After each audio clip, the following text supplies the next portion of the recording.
Ieu mantak sing hade nikah bakal ngahalangan akhirat apa henteu ieu nikah. Perhitungkeun. Italah antara fikih jeung tasawuf beda pandangan. Sing hade lamun bakal nimbulkeun ngahalangan surga ulah nikah.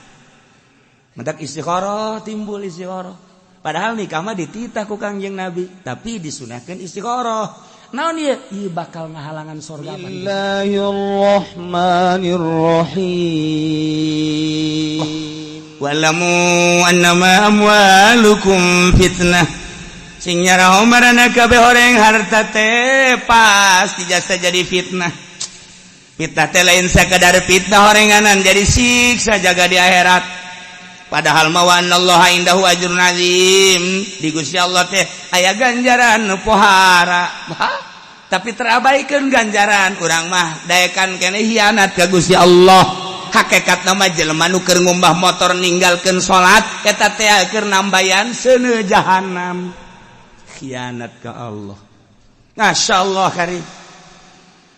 Tarajol bae aya di naka motor anyar. Heeh. Tadi amalina. Aduh yang tanyakeun meulina naon gitu. Coba kula hayang nginjem dekat lah rusak minjem bisa kes ya ngagantian teu bisa cakolot dia teu meunang cenah gitu. Nah, di kakak nginjem bae ge ieu lah. Engko kana manggeus pakana mah masing-masing bae kuari mah sia boga aing mah nginjem, aing boga sia ulah nginjem ka aing. Tapi kakak mah kakak bae sia anjing aing kakak di. Ngan urusanana mun sia boga aing mah nginjem, aing boga sia ulah nginjem. Nggak sokana mah sebab ieu mah harta kesayangan. Pisah guys antara adik jeung kakak hanya sekedar harta motor deletik annama amwalukum fitnah. Ngomong geus adina ka itu aing mah boga kakak boga motor ge ibaratna bonceng ge aing macan orang ngeuleuh ge hampir teu meunang ngeuleuh aing hampir teu meunang kakak aing teh ku galedeg gitu mulai geus tah bacakeun ku urang walamu annama amwalukum fitnah horenganan. Geus nyana tinggalin salat kabelah dina retak antara kekeluargaan kakak jeung adi hanya karena motor. Di akhirat geus jelas bakal dikulub di neraka jahanam. Ya Allah ya Rabbi, fitnah eta sakadar motor doang. Ho. Adina matok tanah belah di ieu hasil paroid kakana datang. Sia ulah sok sangeunah-ngeunahna bae. Segala paroid segala naon aing ieu kakak sia. Gas kadekan surat kabeh ku aing. Bapak eta kudu ka anak kudu pang gede kabeh ge sia kudu kubaca aing. Je, Kak. Ulah kos kitu aing ngaji mah pang kudu babagi cara babagi semantak ngajina kudu sing bener kaki Golkar sia. Ulah kaki sembarangan. Kadekan surat fitnah harta. Cokot ku kakana geus kumaha aing bae. Ngajual aing ngameteran aing sia mah sakumaha aing bae geus pokona. Kak kakak Rusia ngomong segala rupa geus waing geus tinggal adina bae nu teu kabagian da kabeh nu jangga bae datang kan geus ieu urang kumaha cenah pancena urang boga tinggal di kol tapi urang nyana mah tuh geus meuli motor geus meuli mobil bejana cenah geus ngajual deui pan urang mah teh heuh nya kumaha urang beuleum bayu ngan bisa da sakitu doang ngap bae lah aing mah pokona satungtung nyana nacan mere aing mah nya moal ka nyana disabai mah teh hayang fitnah annama amwalukum fitnah lain saeutik eta nu kos kitu teh kudu jauh-jauh urang neangan di pasar kemis ka pondok ambual aya loba jasa teh nu kos karana itu bojong mah kok mau bojong mah biang keladina teh dia terus ka belah ditu ka anu aman teh ngan di Cilongok doang masyaallah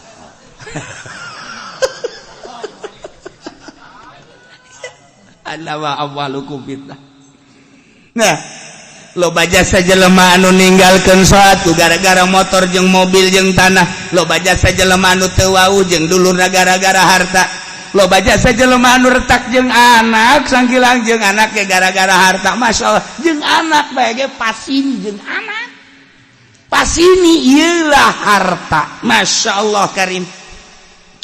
Eta keur carita halayak rame ku ari mah kiai gara-gara cinta harta anu tadina nyana jadi kiai umat kiai ku ari mah jadi kiai kelompok lantaran jadi kiai kelompok atuh hukum lagi hukum anu remeng-remeng nah Kiai hanya untuk sekedar secuil harta ya geus jual hukum ieu khianat terhadap Allah jeung Rasul. Ambalayah kiai pengkhianat. Bacakeun da ka kiai eta celina cekel huluna wa'lamu annama amwalakum caknya emang kayak juri kan dadanya jurinya gede di sini sia aju sia kitu deui pacar mah dititah ku aing bae ini nama ribut bae sia jeung kiai wala kita Masya Allah nu kamari mah urang ngeunaheun jasa ngadenge nasihat kiai eta barang ku ari geus kagelo ka pamarentah ko haju teu ngeunaheun didengena. Masya Allah horenganan di jero hatena hanya untuk seceuwil harta. Innama amwalukum fitnah. Baheula urang lamun ngadengekeun nasihat-nasihat NU ngeunaheun jasa Kiai Gus Dur nganasihatan nikmat, Kiai Hasyim Muzadi walaupun nyana aya terkontaminasi kabelah dia nama tetep bae jadi ngeunaheun. Urang ngadengekeun Kiai Sahal Mahfud ngeunaheun komo kabelah ditu nama Kiai Haji Hasyim Asy'ari mah pohara jasa. Jeung Kiai Haji Abdul Hamid ngeunaheun. Coba NU nu kuari dengekeun ku Celisia. Dengekeun ku Celisia. Emang kieu lain NU, aing NU sebenarnya. Ngan kuari keluar segedeung. Kayak asup deui ge mah. Teu dari kadengna. Kunaon sebab amwal. Urang nu kamari ieu mah urang ngadenge Habib Rizik teh teu ngeunaheun gualak jasa. Urang ngadenge Habib Rizik jelengeng tapi dengan keikhlasan hatina jelema kabeh tertarik. Sebab lamun dibere duit kana hayang sabaraha miliar teu hayang, berarti lain demi harta. Ngeunaheun dituturkeun galak tinggal galak ngeunaheun. Tapi lamun kiai saudara-saudara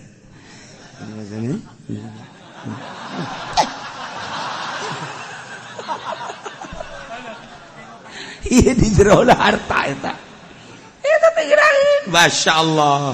Tapi tetap orang NU mah NU bae maksudna perkunutan perusolian eta geus sia maju keluar ti NU aju teu kunut deui geus kiai ge cenah keluar ti NU urang ulah kunut ulah usoli belah dituna geus salat zuhur 2 rakaat bae subuh geus bisa ditiir-tiir tah fokus kitu mah Syiah ya ge ulah paham Sunni nama tetep bae eta eta bangana oknumna kan NU mah NU na bae oknumna mah atuh urusan nyana ngan kuari ngadengekeun Kiai NU teu ngarenah Kiai NU anu terlibat ai Kiai NU nu teu henteu Kiai NU dengekeun teu terlibat tetep bae ngeunaheun cekas perasaan lamun geus aya Kiai NU nu terlibat geus teu ngeunaheun perebut NKRI atuh perebut NKRI ja atuh bupati nyaretekeun NKRI NU nyaretekeun NKRI ja atuh ieu ge anu endek kitu naon ngaranna numpaskeun kebatilan NKRI atuh urang ge sarua bae NKRI ja urang bangsa Indonesia ieu perebut NKRI ja cek urang mah ya perebut ieu mah nu menang mana meureun perebut NKRI itu paruguh karuh. Hati-hati ini NKRI jangan dong. Sarua hati-hati demi NKRI. Urang namun kieu bae isi jelema perebut NKRI. Apa dibere bae kitu ieu NKRI ye. Nah, cara NU kan dibere teh duit NKRI. Ini NKRI. Oh iya. Sirana siratu. Malik Pendil tinggal 1. Saya mau nyaho lah, kita mau kerja ngeletik gitu, sirana siratu, tapi itu gede itu faedahna. Nah, wa'lamu annama amwalukum fitnah. Urang jeung ngajabarkeun tentang harta fitnah teh, timimiti urusan leutik di keluarga leutik jadi hancur, naik kagede kendaraan motor, teu salat, teu puasa gara-gara harta. Hancur kemudian kuari mangarebet ka dulur-dulurna hanya demi keutuhan harta cinta harta retak jeung dulur-dulurna bahkan kuari mah jeung tatangga-tatanggana naik kuari mah boga mobil mobil lagi geus teu meunang dideuleu-deuleu acan bahkan kacana geus lamun liwat ditutupan bae fitnah ieu hanya sekedar harta tapi jadi fitnah kuari jabatanana geus naek deui jadi fitnah. Annama amwalukum fitnah. Ngemantak ketika aya jelema sugih kemudian diaromokeun ku batur atuh urang bacakeun bae ayat ieu bener ayat berarti. Annama amwalukum fitnah. Selain sakadar fitnah heureuyan di dunia berlanjut ke akhirat siksain Allah. Annama amwalukum wa auladukum fitnah. Horenganan kudu dikanyahokeun bahwasanya anak teh horeng fitnah demi anak. Urang ribut jeung tatangga demi anak. Urang ngajual segala rupa hanya sekedar anak doang. Demi anak kebelaan anak di penjara lantaran teu beres anakna teh. Jadi fitnah malulu geus fitnah. Wah, geus abalayah jasa fitnah. Anak beuh ku karunya-karunyana ka anak dibelaan ku urang salat nanti. Anak jeri keur leutik keneh. Ulah jeri jeung abah ieu nonton TV nah. Ayo nak tuh setes ceurik rada leutik tuh bagus. Anak nama geus ulin teu nonton TV kolot mah terus bae kieu. Tadi mah ngasuh anak mah geus ulin nu lain deui nya mah di dinya teh. Eureun ceurikna ge kolot mah kieu digedean deui make remote. Bangunna surat suling na ngeunah mah teh digede. Joget deh di dinya. Fitnah anak. Ya Allah ya Rabbi ieu anak teh terus bae ngahalangan kana salat, ngahalangan ngakomo datang ka kieu mah. Aing geus kolot. Harta aing ja aya. Beneran ku ari keur dijual, aing mah nyaho ieu. Datang nyaho moal ka taun hareup geus lain deui rarasaan. Tah ieu duit bisa miliar tah los 500 ku sia bagikeun. Nu 500, nah ieu ku aing di ka masjid kan mumpung aing masih hirup. Bah. Cak anak, kira-kira bah. Abah boga otak tante. Anak si aldas. Emang benar? Bah, atuh batur. Otak abah coba pasang. Kami kan anak ki, ai masjid makan loba nu tanggung jawab. Masjid mah mah urusanna urusan kabehan.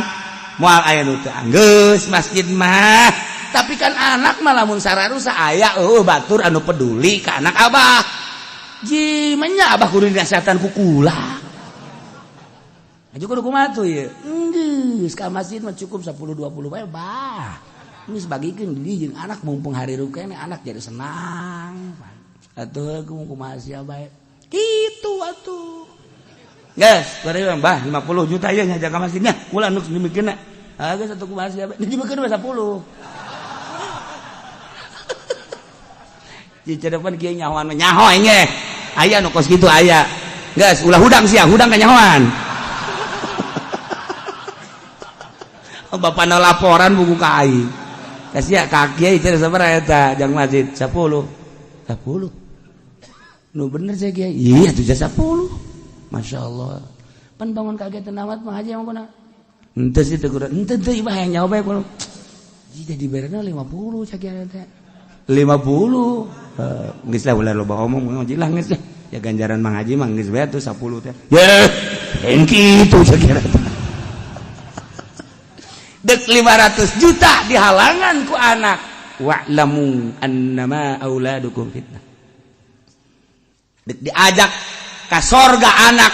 Lamun 500 juta di ka masjidkeun di akhirat nyana dipanggil karena masjid teh selesai ku 500 juta harta bapana sahanunya cak bapana teh beuh Gusti manya kula ieu ka sorga sosoranganan pan kula teh boga anak kula nu baheula ngadukung teh wayahna bae Gusti pangnyalametkeun sahanunya lamun di akhirat anakna haju salamet dulu ieu lain pan bapana ge ti kerlek nu tadina endeu ka sorga teh lantaran loba kasalahan nah ieu wayahna ka neraka heula mun teh mah cak malaikat harita teh jadi 500 teh jadi ka neraka pan dipanggil anak teh gara-gara dia goblok dia tah emang dia mah tolol dia mah untung nama dia bae itu salah fitnah. Masya Allah loba jasa nu ngajual harta demi anak tapi terabaikan agama mah, bahkan imah gak dijual demi anak, tapi hukum Allah terabaikan, pengkhianat Allah orang anak. Masya Allah karim, timimiti letik datang ke gede urusan anak. Nah jadi kalang dada bapakna, jadi kalang dada anakna, terus bayar dibela walaupun salah. Fitnah. Numantak aya hiji waliullah anu keur nikmat jasa ibadah ka Gusti Allah lantaran dibukakeun hijab, tiba-tiba nyeuna kuari teu ngeunaheun kalazatan ibadah. Pan ibadah teh lain sakadar Allahu Akbar, tapi aya nu nempel nu hese dicaritakeunana lazat eta mah hese dicaritakeun eta mah urusan lazat. Sebab naon? Sebab wal bisa dibentang teu merasa. Deui para waliullah nu geus boga rasa masyaallah nyana termenung sabulan 2 bulan geus sataun kalazatan ibadah teh eueuh Gusti ieu teh aya naon Gusti masyaallah. Ditapakuran tentang dahar, ja biasa tentang minum, ja biasa tentang pake, ja biasa tentang muasyarah ngaji, ja biasa. Tapi geuninganan kalazatan tafakur teh jeung ibadah eueuh aya naon Gusti ngadoa tengah beuting. Ya Allah ya Rabb, naon anu bakal jadi ngahalangan kana kalazatan abdi cabut ku Gusti. Andai kata harta abdi ngahalangan kalazatan ibadah abdi cabut, rela abdi mah leuwih harta tuntaskeun kabeh asal abdi nikmat ka Gusti. Andai kata baju-baju ieu ngahalangan beakeun kabeh, abdi mah rela sataranjang, nu penting boga lazat. Andai kata pamajikan abdi Gusti ngahalangan kana kalazatan abdi, ganti pamajikan abdi. Sia masa nu kos kitu bae. Aju bae aja hayang ganti buru. Henteu cenah hayang ganti menambah doang. Masyaallah. Andai kata Gusti anak abdi ngahalangan kana kalazatan abdi ka Gusti, cabut anak abdi.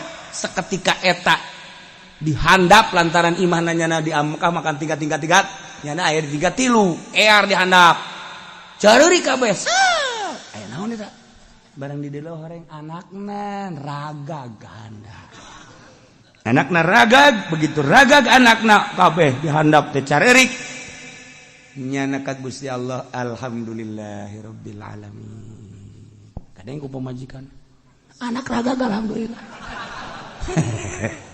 Geus urang urusan bae maneh mah teu nyahoana naon, aya rahasia di hate kakak lain kitu atuh. Batur bae ge deuleu anak urang ragag ceurik ieu mah alhamdulillah. Teung teuing nu teu nyaho mah kan nyebutna teung teuingeun. Sakumaha tadi anak kolot endek sedekah 500 juta, anak pan nganasehatan ka bapa teung teuing.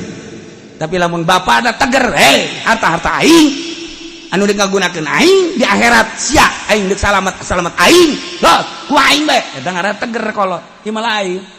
Atuh kumaha sia bae aing deuk nuturkeun sia bae sia anak nu panggedean cikal sia nya licik nya nakal sia.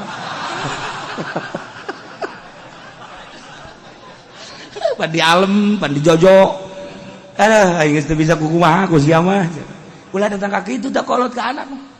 Nah ieu beres caritana di urusan salat beuti Allahu Akbar lazat datang deui horenganan salila sataun lantaran indungna yakni pamajikanana ieu boga anak luar biasa, anak pikareseupeunana kunyana sok digendong sok asup hate sok diome asup hate, padahal anak lain hiji ka hiji kadua katilu biasa bae, nu ieu mah asup hate ayalah cinta terhadap anak sehingga cinta ka anak ngahalangan cinta ka Allah.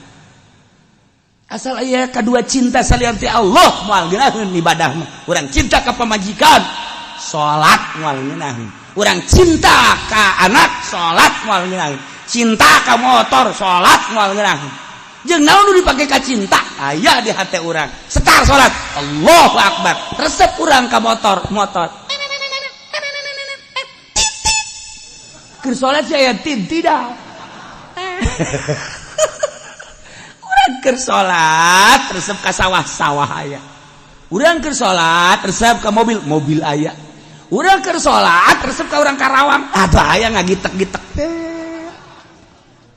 Allah leungi kahalangan ku karesep kadua ti Allah ieu geus sarua anak biasa bae urang tapi ulah asup hate ulah ngelehkeun ka cinta urang ka Allah sehingga urang daek ngorbankeun salat hukum-hukum Allah demi anak silakan tah mah fitnah ngaranna malah mah kurang diwir aing resep ka sia kulantaran resep ka sia supaya sia salamat cekel ceulina bareng jeung abah ka masjid sia ayo tah eta karak mantap pokos kitu cicing sia di dieu ayo salat jeung abah Allahu akbar menang sampai 2 pae cekel deui abah mah moal ka sia bae heula cak anakna kok kiamat sih abah boga kepentingan ceng ilu ka kepentingan abah tuh goblok sia geus sia si istiqomah ulah nurutan abah jiban jadi kieu nya cak anak teh kabalinger ya abah ieu jadi abah naon kolot anak teh neuleuh abah abahna istiqomah atuh sakali 2 kali galak ka dituna menutur itu mantak anak daek nonton TV ge atuh emang kolot teh sok kieu bae di TV eta lah permasalahan komo aju kieu bae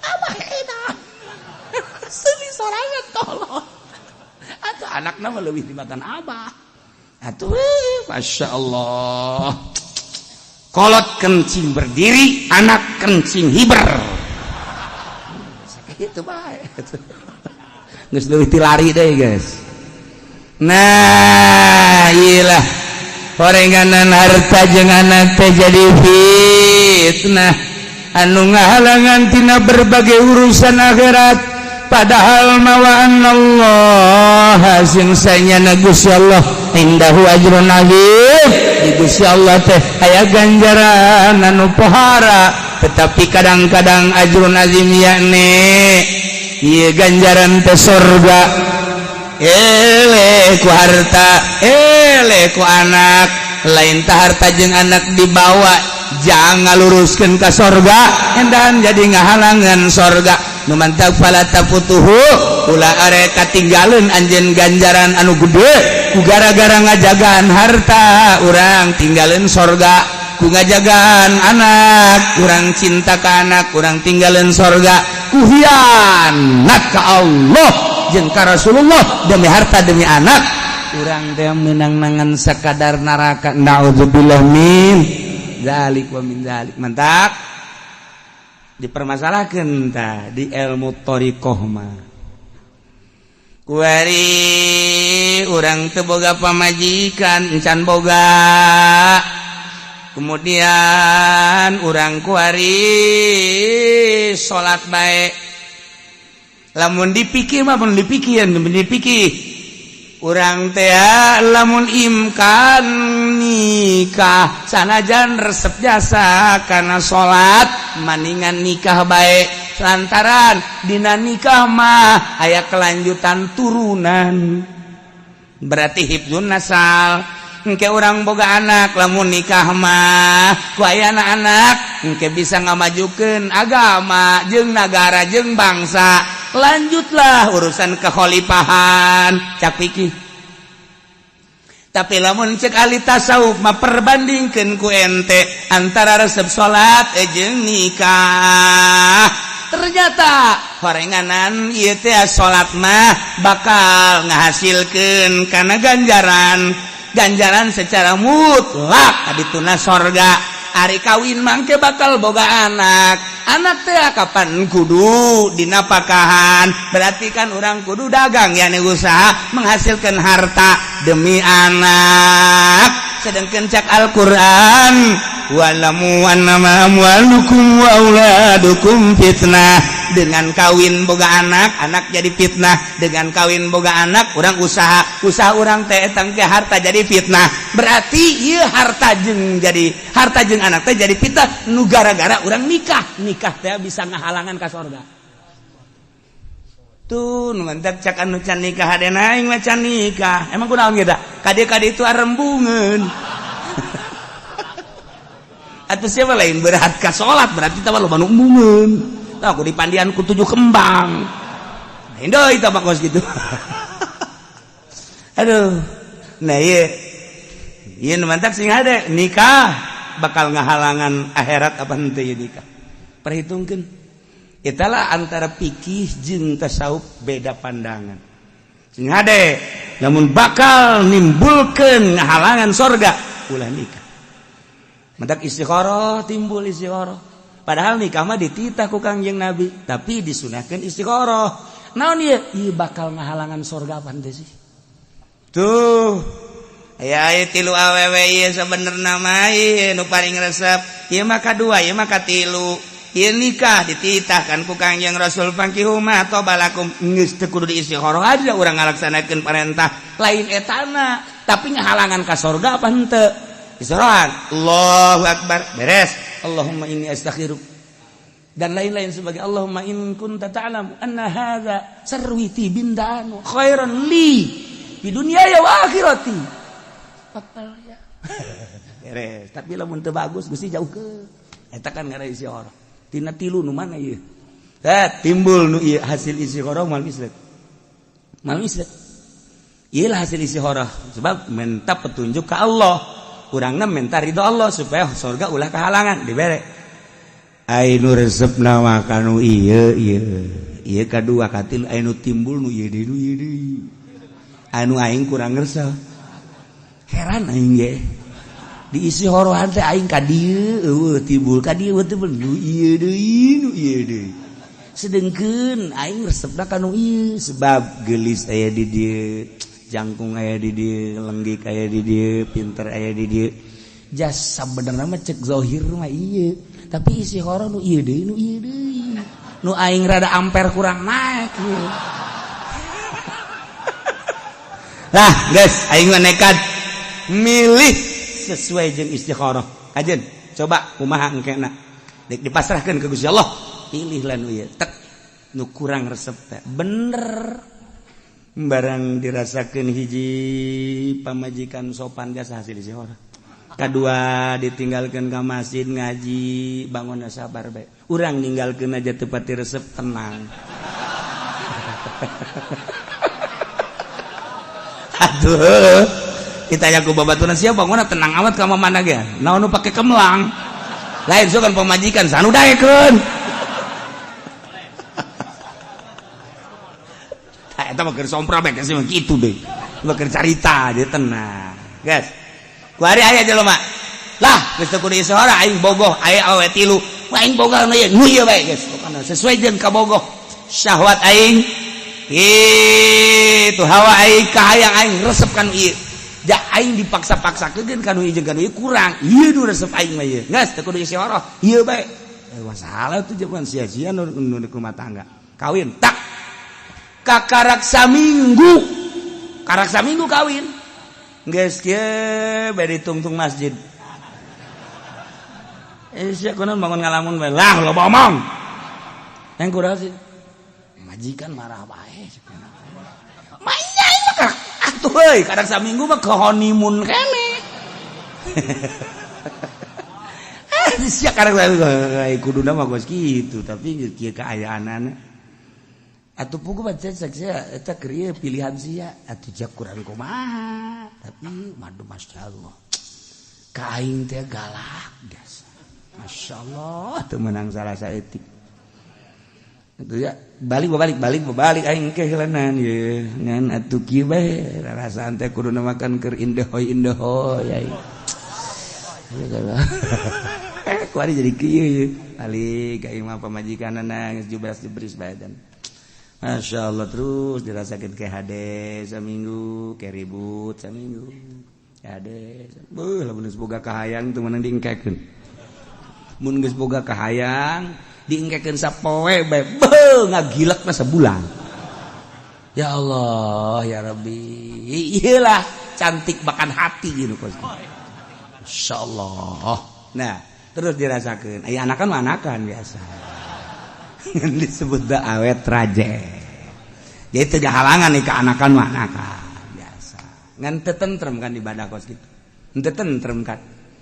Masya Allah nyana tak ngobrol tajeng anu iya teh ya nu boga pemajikan anu nang isi koroh isi aku bayar rumah tangga sih jijai mah masalah sugan dari ribut teu pernah mah ribut kan naon tuh diributkeun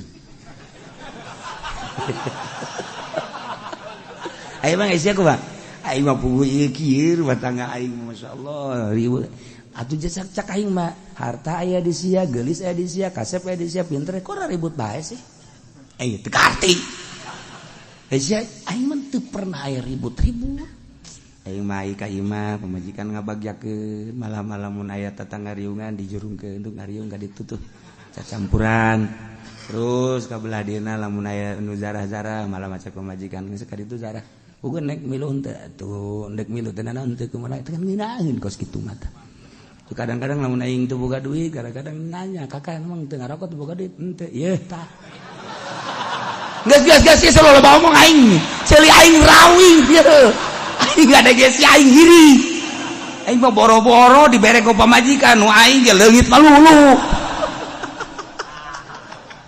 tuh kan ieu kan indah aja saeta hasil isi horo ngaranna beda hasil isi horo mah kan sia bagona keur ieu teh lain hayang kono geulis aing ge boga ka boga teh kan 3 nu panggeulis temen itu tuh pinter geulis ngan aing isi horo nu timbul nu ieu deui aing mah percayaan ka Allah mere petunjuk daripada nang kahayang aing bener sia emang sia teh isiro aing henteu lantaran nyana geus I love you deui ka aing oh budak wow WA anak ge I love you you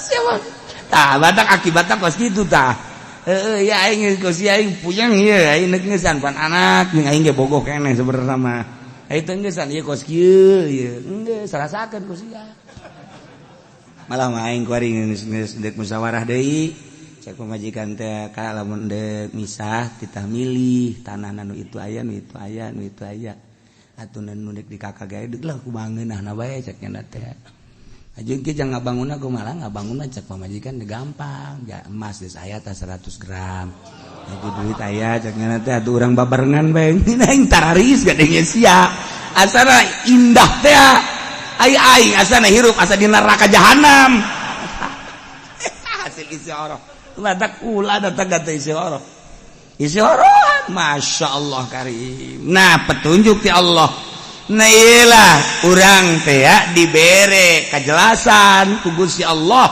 hati-hati harta fitnah anak fitnah sampai ka ngahalangan surga sebab urang jadi pengkhianat Allah pengkhianat Rasulullah yakni praktekna demi harta Allah terabaikan demi harta Rasul terabaikan demi harta demi anak Allah jeung Rasul terhianati padahal Allah boga ajrun azim yakni ganjaran kunaon lain diraih ganjaran hanya demi harta jeung anak anu ngan sakadar di dunia doang cilaka ieu fitnah nah jang urang kuari urang introspeksi datang ka imah nya besi aing ye nu kabawa ku harta ulah urang dibawa ku harta tapi harta urang gunakeun make petunjuk urang goblok sia harta ngatur-ngatur aing kudu anu sia awas ya ku aing endek ditasarufkeun ku aing sia ka jalan Allah anak ngahalangan aing bae nurut ka aing geus teu nurut ka aing awas ya kuduna kitu ka anak teh mondok sia bah mondok mah tinggalin zaman sia nurut sia hayu teu nurut geus ulah balik sia ka dieu tapi disungut doa ulah haju teriak mondok sia edek sia ka Gunung Karang di Legag Baung sia ka dieu ulah haju beneran ka anak mah lipat mondok bah mana emang mondok bah sia aing neuleuh tuh nu sarakola geus paehna bapak eueuh nu nyalateun anak kabeh ge ngan syukur ngameng ka kuburan doang perebut harta tapi tuh deuleuh si anu tuh nu anakna mondok nyanana nyalateun aju nyanana tahlil maca Quran pan abah teh geus di jero kuburan mah butuh kana doa kadahanan ku batur atuh anak-anak heulanan geus mondok sia mun teu mondok geus ku aing sia awas maksudna awas urang aing kawin dai geus sia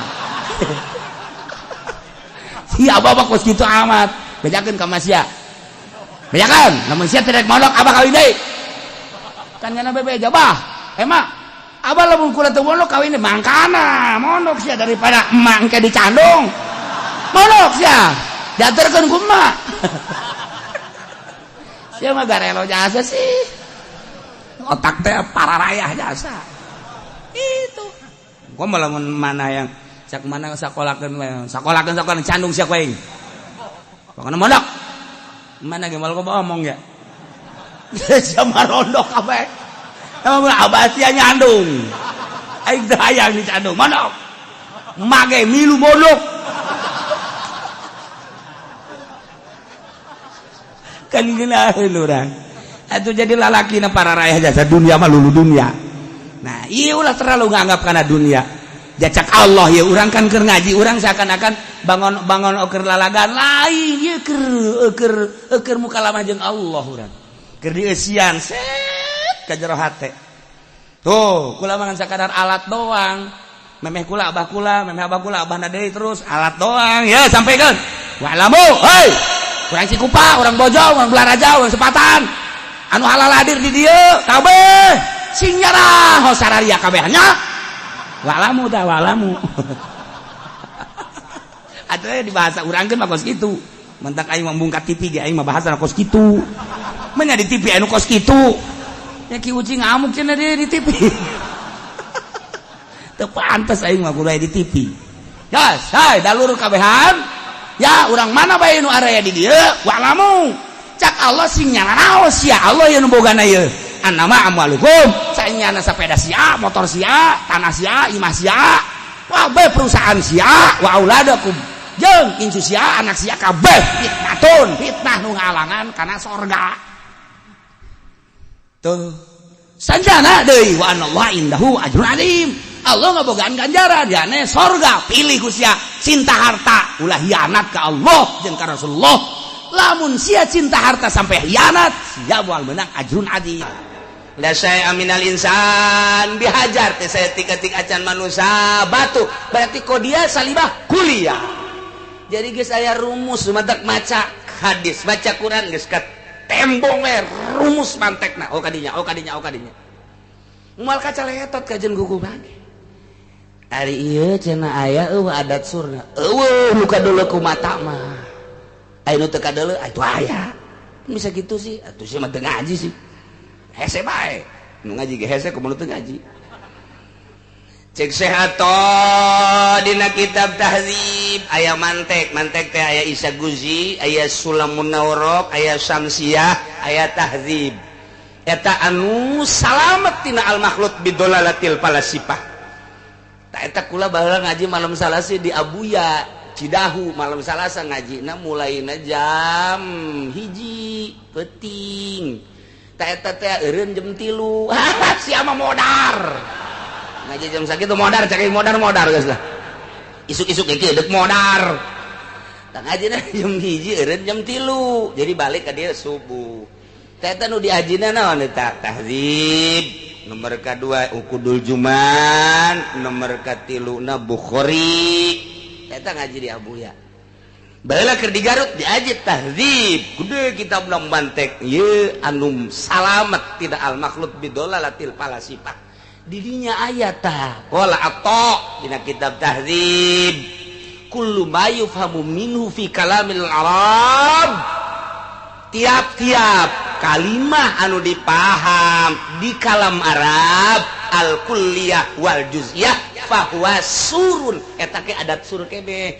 kalamil istigrok walamil jinsi kos lam istigrok lam jinsi eta ge sarua adat sur kene okos ieu tah al absor aya alan didinya teh kurang dijadikeun alna alil istigrok berarti bimana kullu atau bimana jami'u eta ge sarua adat sur kene berarti adat surna adat sur kulli lamun tadi la tudrikuhu kasub kana salab kemudian dina absorna ieu kuliah berarti qodiyah salibah kuliah geus beunang tak ku santri jijeunya bari unggut-unggutan pan santri bener tanya kondisi kunaon sia unggut-unggutan puyang jaga ngarti kos kitu tah ngaji mah jadi dimu produk dipretel heula kalimat per kalimat ieu kalimat mah panjang ngan langsung notok ilmu mantek berarti salibah kuliah ieu teh kos kitu ngaranna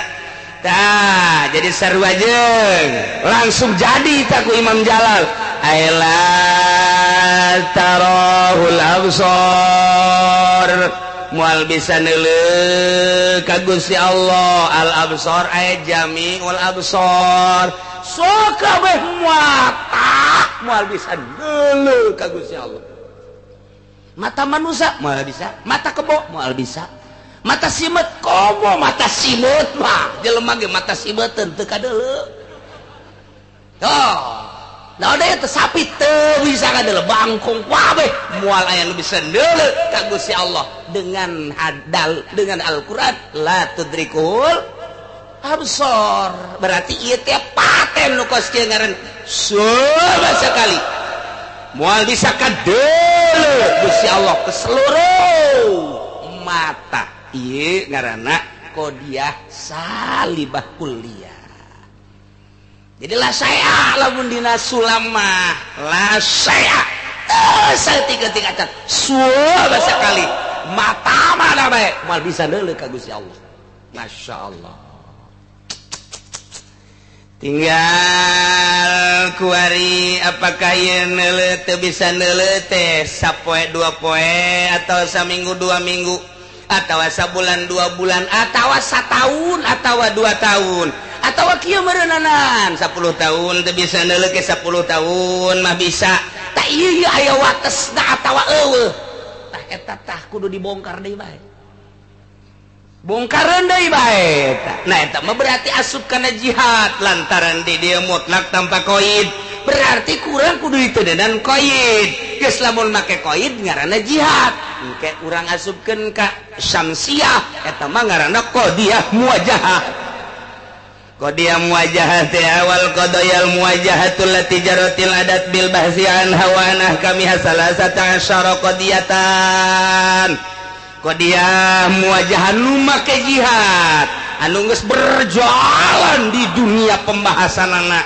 jeung hukumna ayat 13 ge bakalna qadiyah muwajahah teh minha basitoh tina nu 13 aya qadiyah muwajahah basitoh jumlahna aya genep jadi berarti 13 cokot genep sabaraha sesana sabaraha 7 nu 7 ngaranna murokabah etalah muwajahah ngaranna engke dihijikeun jadi mukhtalitot eta panghese-hesena di samsiah ngahijikeun basitoh jeung murokabah ngaranna qadiyah muwajahah mukhtalitot santri lamun geus datang ka dinya jadi santrina lamun encan datang ka mukhtalitot encan beres jadi santrina encan beres ke jadi kiaina bangsa proposal eta kiai teu bisa mukhtalitot teh mongkos kitu bangsa asup ka Golkar teu puguh hitunganana teu puguh perhitungan dunia jeung akhiratna ngan saukur pro naon keur apaan sabe nu kadeuleuh tamah santri teu ngaji muhtalitot tamah can geus ngaji samsiahna geus berarti aya nu basitoh teh alula ad-dariyatul mutlaqah doririyah mutlaqah teh wahiyal lati kamu piha bid daruroh atawa li daruriyati subutil mahmul lil maudhu aw salabihi anhu sarua bahasana jeung dina tahdzib madzatul maudhu maujudatan ka qaulina bid darurati kullu insan hayawan tamaka bid darurat naon artina darurat cek bahasa orang mah wajib akal.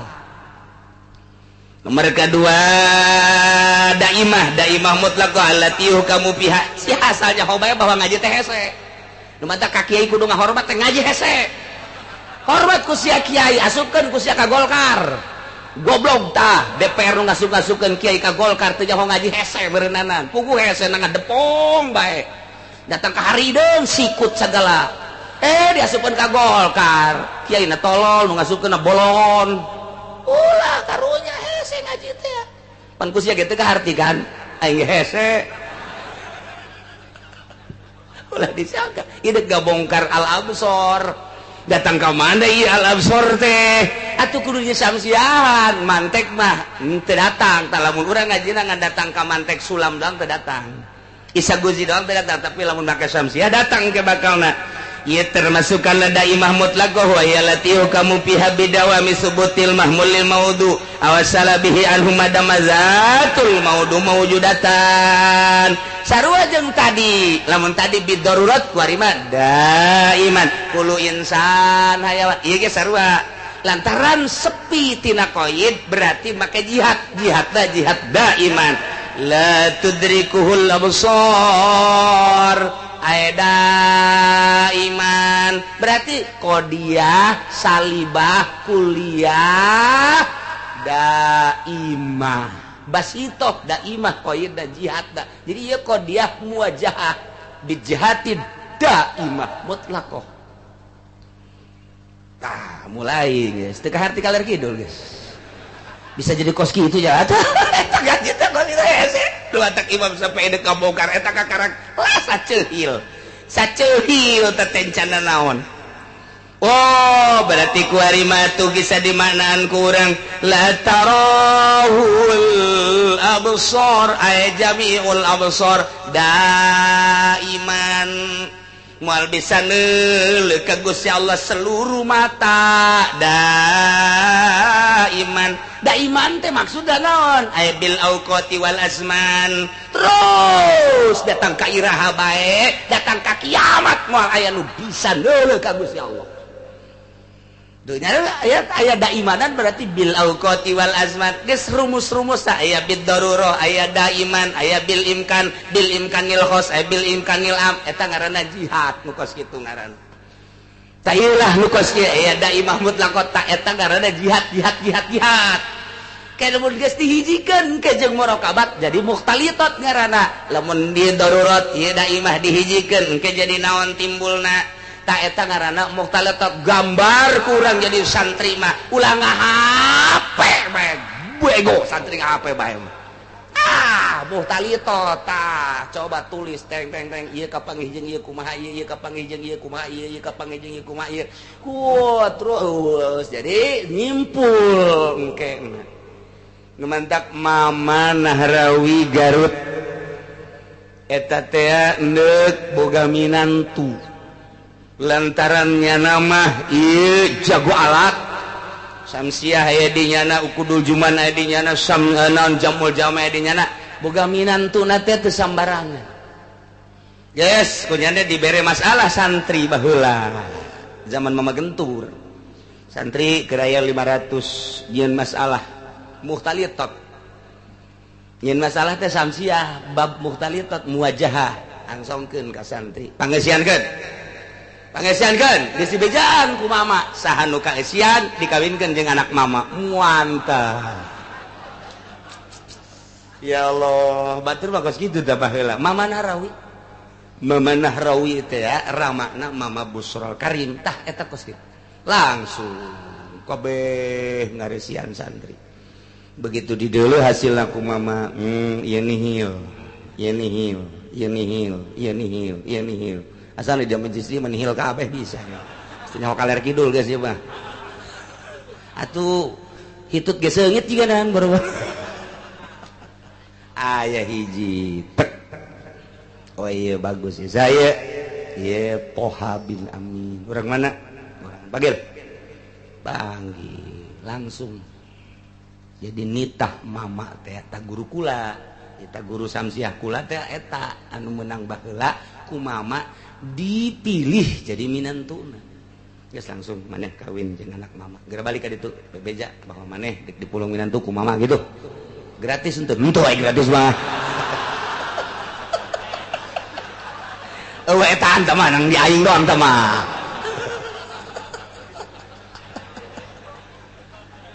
jadi tak kula gaji samsiah teh di dinya di mama ajengan almarhum Garut Kresek nu ka mana-mana muridna teh pohara tah eta teh hasil tes guru baheula mah kiai deuk mulung minantu di tes ilmu kuari mah saha euy nu boga apaan saha nu boga inova saha anu boga Kiai goblok buari mah geus teu leuleuh kelanjutan pondok pesantren penting anak aing dek dititipkeun tah di sia nu penting wadahan ku Innova tolol teh kiai kiai goblok eta kos kitu kelanjutan pondok pesantren geus kuat tuh deuleuh mama mah dek ngajadikeun anak teh di heula mampu henteu ieu budak neruskeun pondok pesantren keresek lantaran lain leutik-leutik ieu teh ilmuna di dinya teh dikembangkeun alat ti mimiti jurumiyah datang ka Syamsiah ukudul Juman datang ka Jamul Jawame saha nu mampu mun aing geus eueuh nu neruskeun saha anak leutik keneh minantu berarti nu kudu dikaharepkeun coba lamun minantu nangan sakadar boga Innova doang kita ngaji sirana siratu pas kita tam goblok tau minantu iya dongeng mama tah nu mantak didongengkeun kunaon ku ari kiai milih minantuna teh asal boga kendaraan bae kulama lamun ngadenge kiai ngawinkeun anakna cenah jeung nu sugiho anu masantren di mana urusan sugiho masalah tapi ieu budakna masantren di mana teu pati masantren cenah ngan sugih ya teh kiai bebelepet teh budak kiai bebelepet teh kiai naonan geus tur urusan sugih urusan susah nomor 2 yang penting nyana pasantren cenah geus dianu oh kiai anu ngawinkeun anakna jeung anu keluaran mana dianu diiring cenah dianu diiring tamatan naon lain maling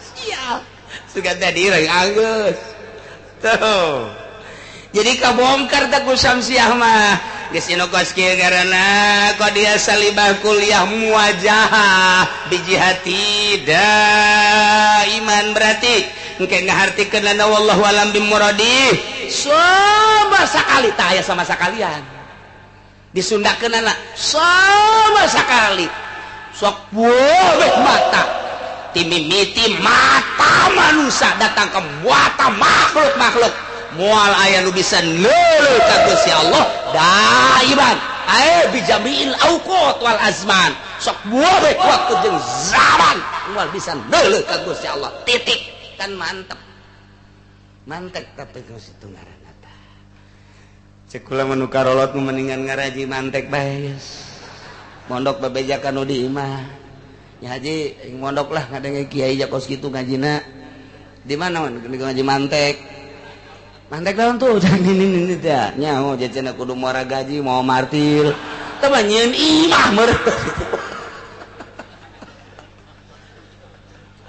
masyaallah teh hese gaji teh hese tah eta kakarak sapil sapat encan lamun nyokot hukum sakumaha nu kamari make usul fikih ieu mah jurusana filsafat lain lalagaan tah dek datang kadinya teh dek datang kadinya tah nyokot jangguatan ilmu kalam engke kan kurang dikodiakeun engke bisa kurang dimunazarahkeun nu mantak ilmu kalam lain ilmu galbi eta mah sakadar ilmu lisan nu kos kitu mah bisa dimunazarahkeun bisa dimujadalahkeun bisa dimudafaahkeun kumaha niatna masing-masing lamun memang ieu tawajuhul kitu khosmi baina dalilain benazarah ngaranna lidharil haq tapi lamun ka dituna lain niat lidharil haq bisa mujadalah bisa mukabaroh bisa mudafaah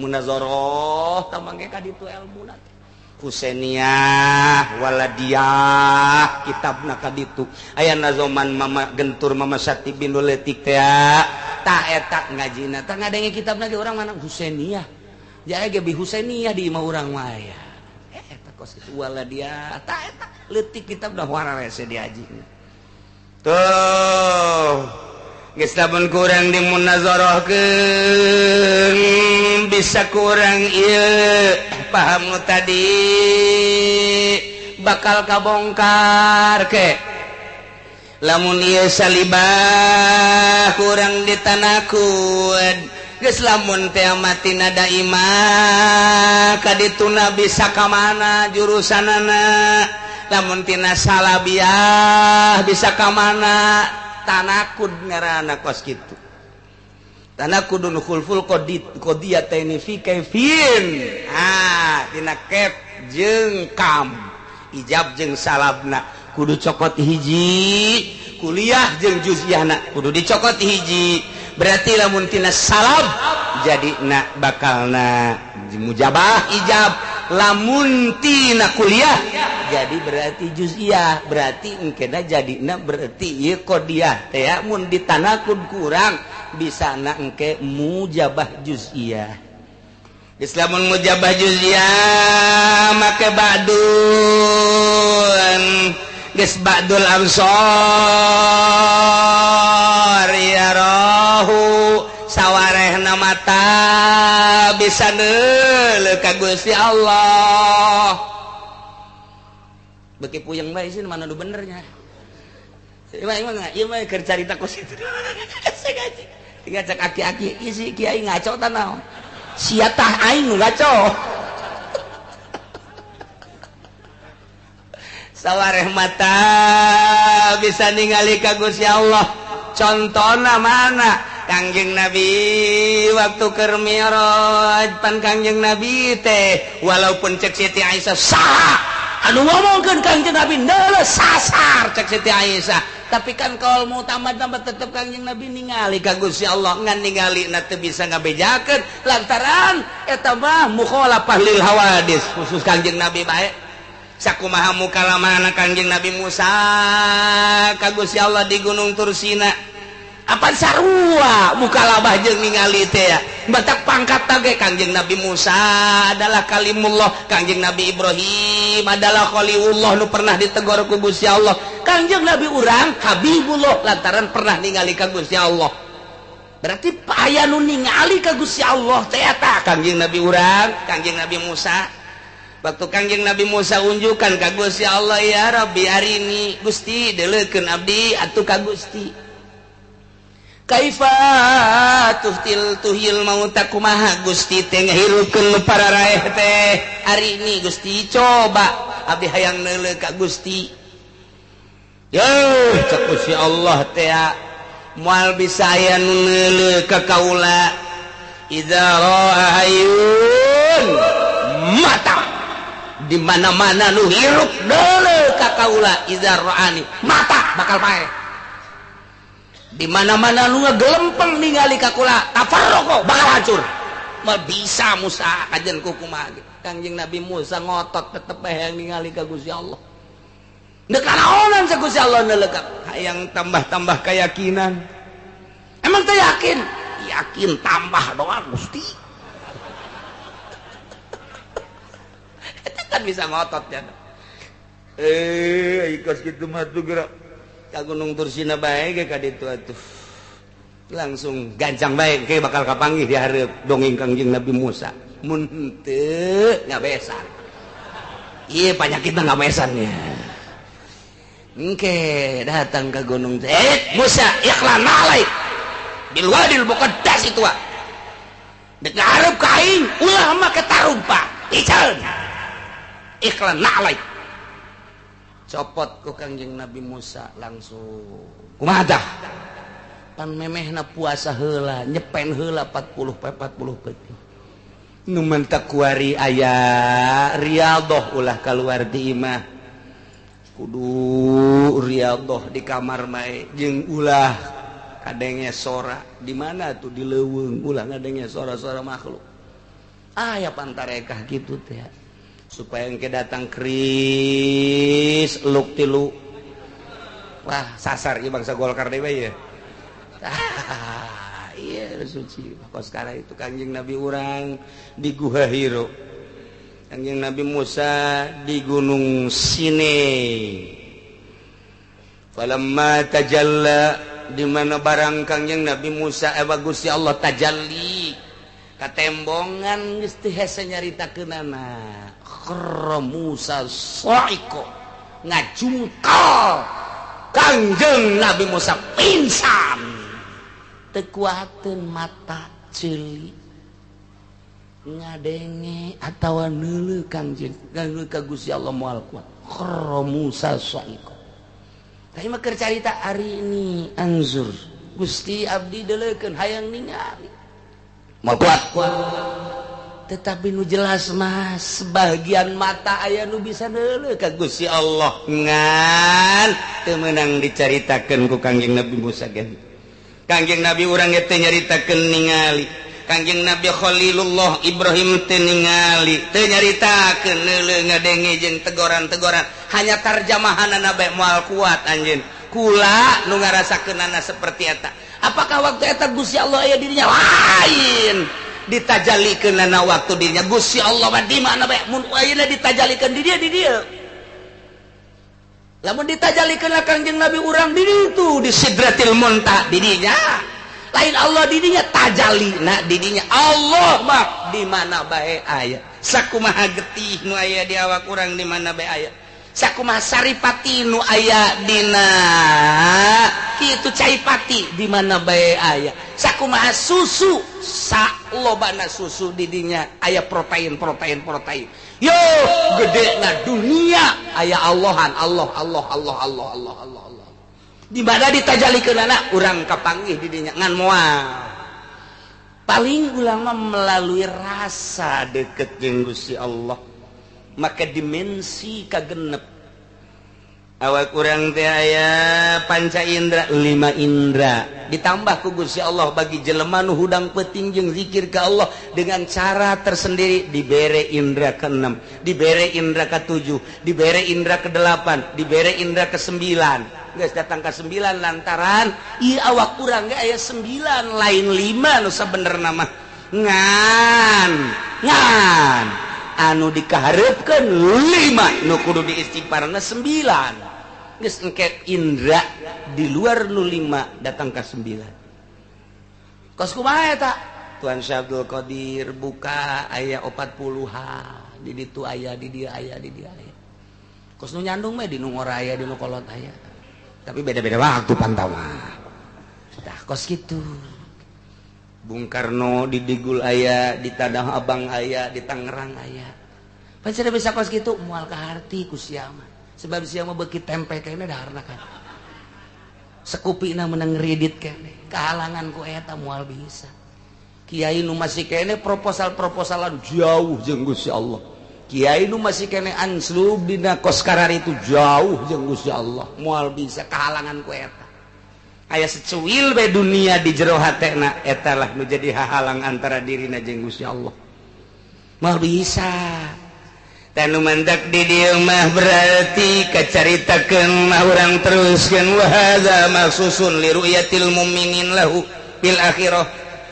Lamun tadi pijamil auqat wal azman mun ku urang ke ditanakud jadi panjang geus tamah jang sakadar naon kitu neuleuh doa mun dijadikeun ke jadikeun qodiyah nasalibah kuliah muwajahahna engke ku urang ditanakudna bakal ki engke bakal terjadilah sebahagian bisa neuleuh seperkecil ngan khusus teu meunang dicarita-caritakeun ngan nu jelas tetap di dunia mah Allah teu bisa kadeuleu tapi di sorga mah engke Allah kadeuleu. Mana dalilna ieu dina Al-Qur'an wujuhu yauma idzin nadhirah engke nu kuari darariuk di majelis taklim nahan lapar bari hareudang ieu teh ngadengikeun kalam-kalam Allah Subhanahu wa taala nyulusup ka jero hate anu tatadina encan resep ibadah tambah kuari ibadahna jadi resep nu tatadina teu make salat sunah qobliyah badiah jadi tambah nu tatadina tilok hudang peuting kuari jadi hudang peuting nu tatadina tilok daek nyekel tasbih kuari tasbihna ge loba dijualan blon nama tuh jualan tasbih rada daek nya kuari baca kelantas be nurutan para aulia Allah ti peuting teh maca sholawat zikir malah bebe jaka kiai lah umur kula kiai geus aya 60 tahun perusahaan kula geus dibikeunan ka anak kula hayang ngamantepkeun diri ka Gusti Allah coba kiai pangnuduhkeun oh hayang geus bebeneran ya bener moal ka bita deui moal sok ka dieu dire ku kiai asalnya sia asal sia balik deui ka usaha ku guru torekat mah disia-sia sanajan aki-aki digantung sia ku aing Oh Kiai panggantungkeun bae modar sia. Beneran kan? Bener. Karak. Bere. Mulai zikir tengah peuting nah. Pikiran lagi geus tinggal nungguan paeh bae. Jaya harta geus dibikeunan ka anak, kabeh geus ieu mah geus tinggal sebatang kara bae ka Allah bae kuari mah hampang bakalna ibadah. Anu masih keneh pabelit jeung warung pabelit jeung sawah pabelit memal anu mere sasaha ge lantaran moal jadi-jadi. Kudu dinolkeun heula ulah aya tulak tahu kana dunia. Siap abdi lantaran umur ieu geus 60 tahun, teu geus bengek. Asana moal kebal deui kieu. Mulai hampang. Oh Kiai, lamun ti keur ieu kula ibadah, ulah loba omong geus kuari bae ulah ti keur ieu. Japan nyandung ka Karawang geus sabar heunya geunya. Karena kuari bae jangan orang ngeunaheun jasa jadi kayak ibadah eta insyaallah kaduhung baheula teh mun aya nu nuduhkeun baheula geus ulah loba omong ku ngeunah-ngeunahna teh aki-aki tinggal nini heuh tiris sak nini tiris tadeui nini lain aya deukeut mangadu-ngadu tonggong nini teh nyawa lalakon sia aing keur ka Allah bae aya waktuna tiris. Ieu gangguan pertama bagi aki-aki.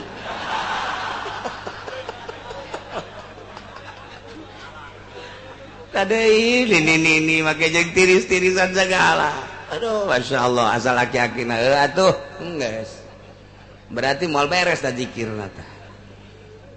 Ulah geus lah tunggu sekolot ieu. Makir ka Allah ya, ka Allah lah, karena kuari bae. Tungtung nama penting lain zikir ngadu omong jeung nini. Zikir, maut mawa kalimatun thayyibah ketika manehanana sakarat. Naon nu dipake ka berat? Naon dipake ka berat? Warung geus dibikeunan ka anak, sawah geus dibikeunan ka anak, kabeh imah geta ieu mah jang bungsu bae abah mah seakan-akan numpang bae di sia. Ketika sakaratil maut dipake ka berat atuh.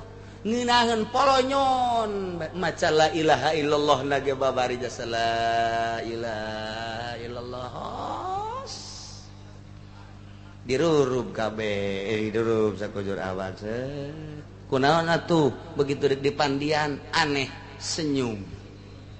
Ja tadi keur sakarat mah henteu. Ieu lantaran tanda bahwanya nikmat jasa. Ibadah ngan sakadar sabaraha taun tapi bakal diberes surga.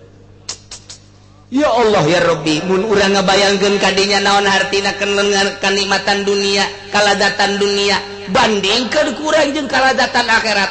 Dunia sakitu ngeunahna ge aya watesna jeung teu ngeunah nu sabenerna mah riweuh nu aya tapi di akhirat jaga anu hakiki kanikmatanana senyumnya tah nu ngaji bae teu eureun-eureun ngajina lillahi taala dakwahna lillahi taala geus kabeh lillahi taala ketika maot eueuh kabeung berat la ilaha illallah nikmat nu di akhiratna engke bakalna teu aya hisaban lantaran deuk naon nu dihisab atuh ja kabeh geus dibikeunan nyana sebatang kara aja ka Allah maot di akhiratna wajah-wajahna wujuh yauma idzin nadirah beungeutna marah mai beungeutna harerang eueuh problem lantaran nya mah geus teu dihisab deui diasupkeun ka sorga digiring bigoiri hisab datang ka sorga engke ila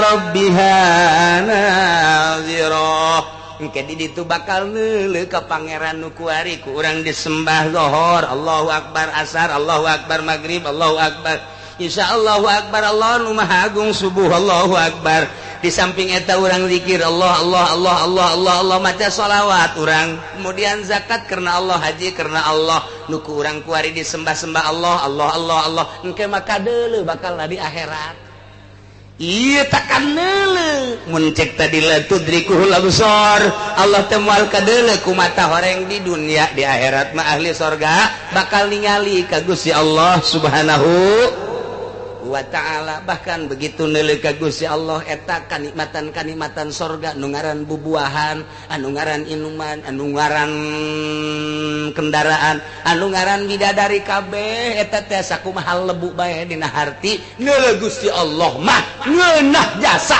dibandingkeun jeung dadamelanana.